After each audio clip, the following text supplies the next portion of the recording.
டாஸ்மாக்கு டாஸ்மாக்கு டாஸ்மாக்குன்னு அரசியல் லாபத்துக்காக பேசுகிறத விட டிராக்டர் மேட்டரை பாருங்கள். டிராக்டரில் வர தண்ணி எவ்வளோ மோசமான தண்ணி தெரியுங்களா? அது டாஸ்மாக் விடுங்க அண்ணாமலை, டாஸ்மாகை விட்டுருங்க அண்ணாமலை சார், டாஸ்மாகை விடுங்க. டிராக்டரை பாருங்கள் சார், சின்ன சின்ன குழந்தைங்க அந்த தண்ணியை குடிக்குதுங்க. சினிமா வேறு, அரசியல் வேறு. இதுதான் தாவேகாவுடைய கொள்கை பரப்பு செயலாளர் அவர் சொல்லியிருக்காரு. ராம்மோகனா ராஜ்மோகனா ஏதோ ஒருத்தர், கரெக்டாக தரலங்க பேர், ஏன்னா அத்தனை தடவை கேட்டது இல்லைல்ல. இப்போ நிறைய தடவை கேட்கும்போது ஒரு சில பேருங்கெல்லாம் நம்மளுக்கு மைண்டில் நிற்கும்.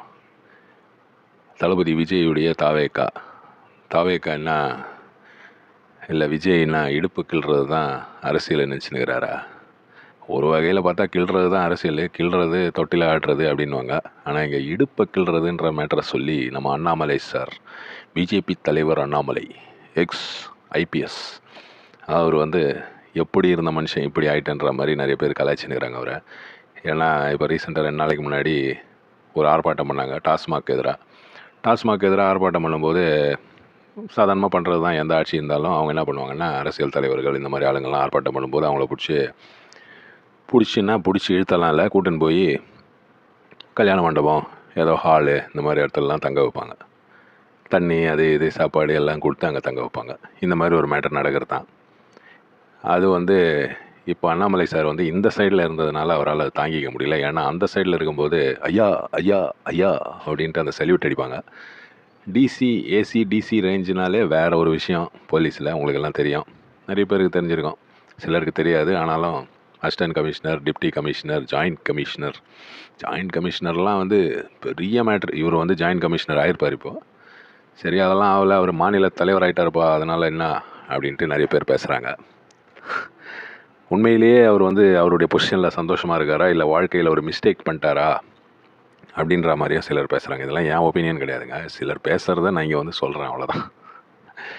எனக்கு எதுக்கு நம்மளுக்கு தேவையில்லாத விஷயம்லாம் பேசி, பெரிய பெரிய மேட்டர்லாம் பேசி, நம்ம சின்ன ஒரு மனுஷன், உடம்புலாம் கொஞ்சம் பெருசாக இருக்கே தவிர, மனுஷன் நம்மளுடைய ஸ்டேட்டஸில் பார்க்கும்போது நம்ம வெரி ஸ்மால் மேன்.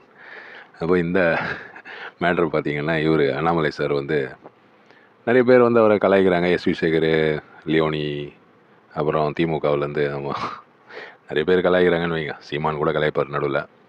ஆனால் சீமானும் அவரும் ஒன்று தான் அப்படின்ற மாதிரியும் வெளியில் ஒரு விஷயம் பேசிக்கிறாங்க. அது எவ்வளோ தூரத்துக்கு உண்மைன்னு தெரியல. அண்ணாமலை சாருக்கே வரும். அவர் முன்னாடி ஒரு போலீஸாக இருந்தார், முன்னாடி பின்னாடி இப்போ என்ன ஆகிப்போச்சுன்னா, போலீஸ்கிட்ட பதில் சொல்ல வேண்டிய அந்த ஒரு நிலைமைக்கு வந்துட்டார்.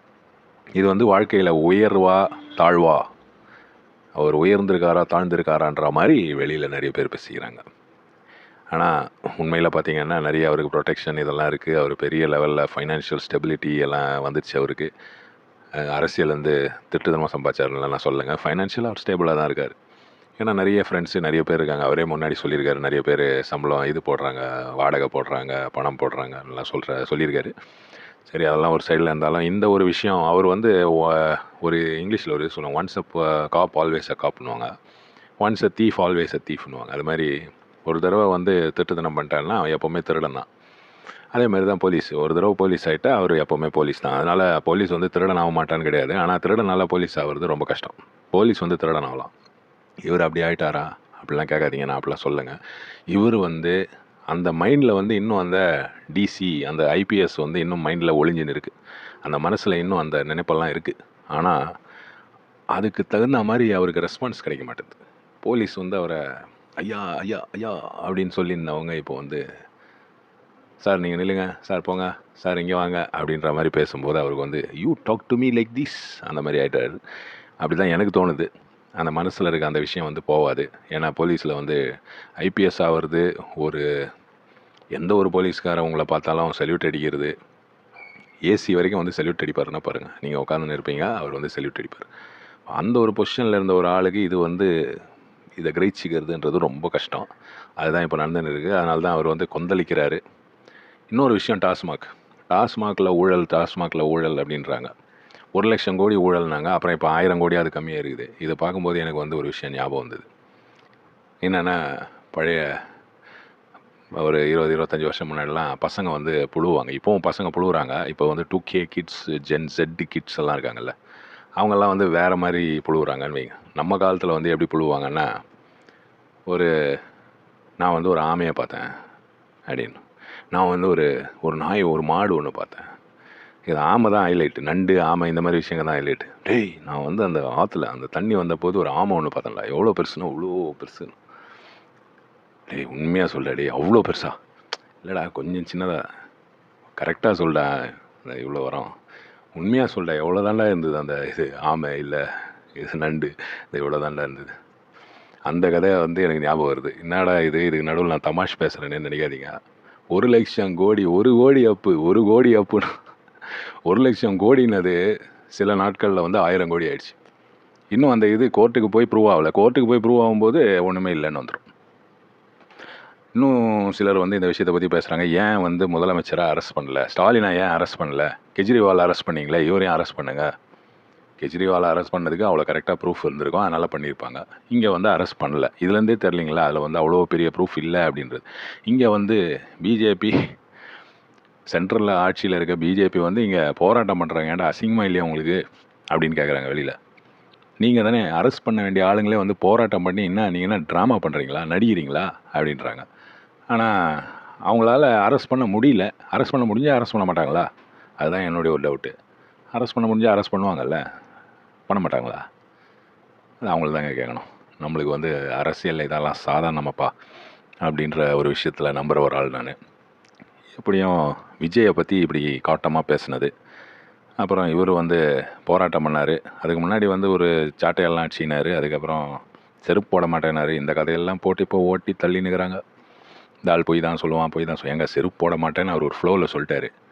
அதை வந்து அதையே பிடிச்சின்னு சரி செருப்பு போடல, அன்றைக்கி ஒரு நாள் செருப்பு போடல, இப்போ உண்ணாவிரதம் கூட தான் சொல்கிறாங்க. காலையில் இருக்காங்க, ஒரு 2 மணி நேரம் கழித்து உண்ணாவிரதம் முடிச்சிக்கிறாங்க. அதுக்குன்னு அதையே வந்து ஃபாலோ பண்ண முடியுமா? இதெல்லாம் வந்து நியாயமா அப்படின்ட்டு சிலர் கேட்குறாங்க. இதெல்லாம் கேட்கும்போது எனக்கு என்ன தோணுதுன்னா, அண்ணாமலை சார் வந்து போலீஸ்லேயே இருந்திருக்கலாமோ, ஒரு டிசியாக இருந்து ஜேசிஐ அப்படியே ஏடிஜிபி ஆகி. ஆனால் அவர் சொல்கிறாரு பொது சேவைக்காக வந்திருக்கேன்றாரு. பொது சேவை, நான் வந்து ஓப்பனாக ஒரு விஷயம் சொல்கிறேங்க. அவர் வந்து அரசியல் லாபத்துக்காக தான் வந்து அவர் இந்த போராட்டம் பண்ணுறாரு. டாஸ்மாக்குன்றதை எப்போவுமே அவர் சொல்கிற ஒரு விஷயம். இந்த ஒரு விஷயம் வந்து என் மனசுலேருந்து நான் சொல்கிறேன். இது வரைக்கும் நான் சொன்னது வந்து நான் வெளியில் பேசிக்கிறாங்கன்னு சொன்னேன். ஆனால் இந்த ஒரு விஷயம் நான் என் மனசார சொல்கிறேன். டாஸ்மாகில் மட்டும்தான் ஊழல் நடக்குதா? நான் திமுக அரசை குற்றம்லாம் சொல்ல, எந்த அரசையும் நான் குற்றம் சொல்ல. ஆனால் எல்லா அரசியல் கட்சி எந்த ஒரு அரசாங்கம் நடந்தாலும் அதில் ஒரு சில இடத்துல ஊழல்லாம் நடக்கும். அதை வந்து தடுக்க முடியாது. ஏன்னா எல்லா மனுஷனும் ஒன்று கிடையாது, எல்லாரும் நல்லவங்க கிடையாது, எல்லாரும் வந்து ஒரே மாதிரி யோசிக்கிறது கிடையாது. டாஸ்மாக் ஊழல் அப்படின்ட்டு ஏன் அண்ணாமலை சார் சொல்லினே இருக்காருன்னா, அதில் வந்து அவருக்கு அரசியல் லாபம் இருக்குது. அவர் வந்து பணம் சம்பாதிக்கிறாரு நான் சொல்ல. மக்கள் முன்னாடி திமுக அரசை ஒரு தார் அடித்து காட்டணும், ஒரு அசிங்கப்படுத்தணும் அப்படின்றது தான் அந்த நோக்கம். இதுதான் எனக்கு புரிஞ்சது. நான் ஓப்பனாக சொல்கிறேன். டாஸ்மாகில் இல்லைங்க ஊழல், டாஸ்மாகை விட்டுருங்க. அவன் குடிக்கணும்னு போகிறான், அவன் குடிக்கிறான், குடிச்சிட்டு என்னமோ ஆகிட்டு போகிறான்னு வைங்க. டிராக்டர் அப்படின்ற ஒரு மேட்டர் இருக்குது நம்ம ஊரில். டிராக்டரில் தண்ணி எடுத்துன்னு வருவாங்க, பார்த்துருக்கீங்களா? எல்லோரும் பார்த்துருப்பீங்க. டிராக்டரில் எடுத்துன்னு வருவாங்க, டேங்கர் லாரியில் எடுத்துன்னு வருவாங்க, சின்ன இப்போ குட்டி யானையில் கூட பின்னாடி ஒரு டேங்க் வச்சு எடுத்துன்னு வராங்க. டாஸ்மாக் விடுங்க அண்ணாமலை, டாஸ்மாகை விட்டுருங்க அண்ணாமலை சார், டாஸ்மாகை விடுங்க. டிராக்டரை பாருங்கள் சார், சின்ன சின்ன குழந்தைங்க அந்த தண்ணியை குடிக்குதுங்க. டிராக்டரில் வர தண்ணி நீங்கள் கண்ட்ரோல் பண்ணுறீங்களா? அந்த தண்ணி எப்படி ப்ரொடியூஸ் பண்ணுறாங்க தெரியுமா உங்களுக்கு? அதை பற்றி ரிசர்ச் பண்ணியிருக்கீங்களா? உண்மையிலேயே மக்களுக்கு தொண்டு செய்யணும்னு நீங்கள் சொன்னீங்கன்னா இந்த மாதிரி விஷயங்கள்லாம் பாருங்கள். மக்கள் வந்து உங்களை தலையில் தூக்கி வச்சு கொண்டாடுவாங்க. அதை விட்டுட்டு 24 மணி நேரம் டாஸ்மாக் உதயநிதி ஸ்டாலின் இப்படின்னு சொல்கிறதுல எனக்கு வந்து உடன்பாடே கிடையாது. நான் வந்து இது என்னுடைய ஒப்பீனியன், இதை நான் ஓப்பனாக சொல்கிறேன். டாஸ்மாக் வந்து எவனோ குடிக்கிறான், எவனோ ஏதோ பண்ணுறான், போகிறான், குடிச்சிட்டு அழிஞ்சு போகிறான். டாஸ்மாகை மூடுன்னு சொல்கிறத முட்டாள்தனம் தான். இப்போது பல இடங்களில் வந்து கள்ளச்சாராயம் குடிச்சு ஆளுங்க செத்தாங்கல்ல, அந்த மாதிரி வந்து ஊருக்கு சாவாங்க. அதனால் அதை விட்டுருங்க. இந்த டிராக்டரை பாருங்கள்.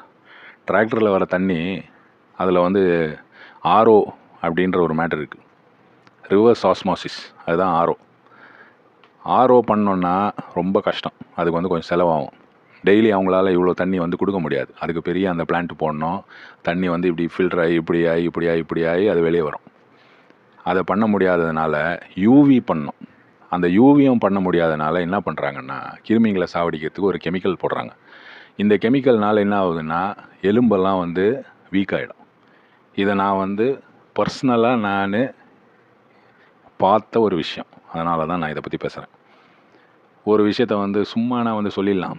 ஆனால் இந்த ஒரு விஷயம் வந்து நான் பர்சனலாக பார்த்தது. சின்ன சின்ன குழந்தைங்க 2 வயசுலேருந்து 1 வயசுலேருந்து 3 வயசுலேருந்து ஒரு சில வீட்டுங்களில் வந்து இந்த தண்ணியை காய்ச்சாமையே, இந்த தண்ணியை காய்ச்சினாலே யூஸ் இல்லைன்னு வைங்க, காய்ச்சாமையே கொடுப்பாங்க பசங்களுக்கு. ஏன்னா இது வந்து ஆர்ஓ வாட்டர்ன்ற மாதிரி இதில். அப்போ இந்த ஒரு மேட்டரை பாருங்கள். டாஸ்மாக்குன்னு அரசியல் லாபத்துக்காக பேசுகிறத விட டிராக்டர் மேட்டரை பாருங்கள். டிராக்டரில் வர தண்ணி எவ்வளோ மோசமான தண்ணி தெரியுங்களா? அது எவ்வளோ கெடுதி தெரியுமா?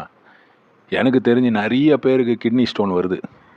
இந்த தண்ணி குடிக்கிறவங்க எனக்கு தெரிஞ்சு ஒரு 7 பேருக்கு கிட்னி ஸ்டோன் வந்துடுச்சு. அவங்க போய் ஆப்ரேஷன் பண்ணிட்டாங்க. எனக்கு வர வேண்டியது ஏதோ ஒரு லக்கில் நான் வந்து தப்பிச்சிட்டேன். தண்ணி வந்து வெளிநாட்டிலலாம் பார்த்து குடிப்பாங்க. அதே மாதிரி நம்ம இந்தியாவிலே வந்து பார்த்து குடிக்கிறவங்க நிறைய பேர் இருக்காங்க. ஆக்டர்ஸ் எல்லாம் வந்து அவங்க குடிக்கிற தண்ணி பார்த்தீங்கன்னா 1 லிட்டர் 500 ரூபாய் 400 ரூபாய். இதே அண்ணாமலை சார் அவர் என்ன தண்ணி குடிக்கிறாருன்றதை நான் கேட்குறேன். ஏவியன் குடிக்கிறீங்களா? எவ்வளோ நீங்கள் குடிக்கிற தண்ணியுடைய ரேட்டு? ஆனால் நீங்கள் வந்து மக்களுக்காக தொண்டு செய்யணும்னு வந்திருக்கேன் அப்படின்னு சொல்கிறீங்க. இந்த ஒரு விஷயத்தை நீங்கள் இது வரைக்கும் கவனிக்கல, இது வரைக்கும் நீங்கள் பார்க்கல. சார், தண்ணின்றது மனுஷனுடைய அடிப்படை உரிமை சார். தண்ணின்றது மனுஷனுக்கு, எந்த ஒரு மனுஷனுக்குமே வந்து நிராகரிக்கப்படக்கூடாத ஒரு விஷயம். இவனுக்கு இது கிடையாது அப்படின்னு சொல்கிறதுக்கு யாருக்குமே உரிமை கிடையாது. காற்று, தண்ணி, இதில் தான் இப்போ வந்து ஊழல் பண்ணின்னு இருக்காங்க. திமுக அரசாங்கம் பண்ணுறாங்கன்னு நான் சொல்ல. திமுக அரசாங்கத்துக்கே விஷயமே தெரியாது போல இருக்குது. இது வருஷமாக நடந்துன்னு இருக்கிறது தான். முன்னாடி வந்து இந்த கெமிக்கல்ஸ் கம்மியாக இருந்தது. அப்போ வந்து ஏதோ கஷ்டப்பட்டு இந்த தண்ணியை சூடாக்க முடியாதுல்ல. சூடாக்கினா தானே, இல்லை யூவி ரே பாஸ் பண்ணால் தானே அந்த கிருமிங்கெல்லாம் சாகும். கிருமிங்களை சாவடிக்கிறத இந்த கெமிக்கல் போட்டுறாங்க. முடிஞ்சு போச்சு மேட்ரு. எவ்வளோ பேர் கிட்னி ஸ்டோன் வருது. அந்த கிட்னி ஸ்டோன் வர மெயின் காரணம் இந்த தண்ணி தான். இந்த டிராக்டரில் வந்து 10 ரூபா, அதுவும் ஒரு குடம் ஃபுல். சென்னையில் இது வந்து சேல் ஆகின்னு தான் இருக்குது. இந்த தண்ணியே பிடிச்சி ஒரு சிலர் கேனில் ரொப்பிட்டு என்ன பண்ணுறாங்க, வீடுங்களுக்கு விற்றுறாங்க. 30 ரூபா 35 ரூபா. சிட்டிலலாம் வந்து 50 ரூபாய்க்கெல்லாம் விற்கிறாங்க. ஏதோ ஆட்டுக்கறி விலை ஏறி போச்சு, பெட்ரோல் விலை ஏறி போச்சுன்னெலாம் திட்டுறீங்களே. தண்ணி சார். சீமான் அண்ணங்கிட்ட கூட கேட்குறேன் நான். அவர் வந்து நடுவில் வந்து அப்படியே கொந்தளிப்பார். பத்தியா, இதுவா இந்த அரசாங்கம் கடைசியில் எங்கே வந்து நிற்பாங்கன்னா டாஸ்மாகில் வந்து நிற்பாங்க. நீ இதை மூடு, மது கொடுத்து நீ ஊரையே கெடுத்துட்ட. திமுக தான் டாஸ்மாக் கண்டுபிடிச்சாங்களா? ஏடிஎம்கே தானே கண்டுபிடிச்சாங்க. எம்ஜிஆர் சார் கண்டுபிடிச்சார் போல இருக்கட்டுமே, அது இருந்துட்டு போட்டுமே. டாஸ்மாக் இல்லாமல் இந்த ஊரில் எவ்வளோ சாவு நடக்குமோ அதில் ஒரு பங்கு தான் இப்போ நடக்குது. டாஸ்மாக் இருக்கும்போது இவங்கெல்லாம் குடிச்சு மெதுவாக தான் சாகுறாங்க. இவனுங்களை விட்ருங்க, குடிக்கிறவனை விட்ருங்க சார். அவன் 18 வயசாகி அவனுக்கு எல்லாம் விஷயம்லாம் தெரிஞ்சு விவரம் தெரிஞ்சதுக்கப்புறம் அவன் அதில் போய் விழணும்னு நினைக்கிறான். விழுந்து தொலைகிறான், அவன் விழுந்துட்டு போகிறான். ஆனால் இந்த தண்ணின்றது சாதாரண மக்களுடைய, சாதாரண ஒரு மனுஷனுடைய உரிமை. அந்த உரிமையை வந்து கிடைக்க விடாமல் இந்த மாதிரி விஷயங்கள் பண்ணி, இந்த மாதிரி அதில் தண்ணியில் வந்து கெமிக்கலை சேர்த்து அந்த தண்ணியை குடித்ததுனால எவ்வளோ குழந்தைங்களுக்கு கிட்னி ப்ராப்ளம், எவ்வளோ குழந்தைங்களுக்கு எலும்பு வந்து வீக்னஸ்ஸு அப்படின்றது. இந்த மேட்டர்லாம் பார்க்காதீங்க. ஒரே விஷயத்தை பிடிச்சிக்கோங்க, டாஸ்மாக் ஊழல். அதுதான் இப்போ யாரோ ஒருத்தர் பேசியிருக்காரு. கேஸில் சிலிண்டரில் 40 ரூபா கொடுக்குறாங்களே, அந்த பணத்தை வந்து அது வந்து ஊழல்னு சொல்கிறதா இல்லை சேவைன்னு சொல்கிறதான்ற மாதிரி கேள்வி கேட்டிருக்காங்க. 10 ரூபா அவங்க வாங்குறாங்கன்னா அதெல்லாம் வந்து மினிஸ்டருக்காக போகுது அப்படின்ற மாதிரி கேள்வி கேட்டிருக்காங்க. இந்த கேள்வியெல்லாம் விட்ருங்க. தண்ணி மேட்ரு, இந்த தண்ணி மேட்ரை கவனிங்க. நீங்கள் உண்மையிலேயே மக்களுக்கு தொண்டு செய்கிறவங்களா இருந்தால் இந்த மாதிரி விஷயங்களை பாருங்கள். இந்த மாதிரி 1008 விஷயம் இருக்குது. வெஜிடபிள் அடிக்கிற மருந்து, அரிசியில் வர பிளாஸ்டிக்கு, அது இது கலப்படம், இந்த மாதிரி பல விஷயம் இருக்குது. மக்களுக்கு தொண்டு செய்யணும்னா இந்த மாதிரி விஷயங்களை செய்யுங்க சார். டாஸ்மாக்கு காலையில் ஏஞ்சதுலேருந்து சாயந்தரம் வரைக்கும் டாஸ்மாக்கா?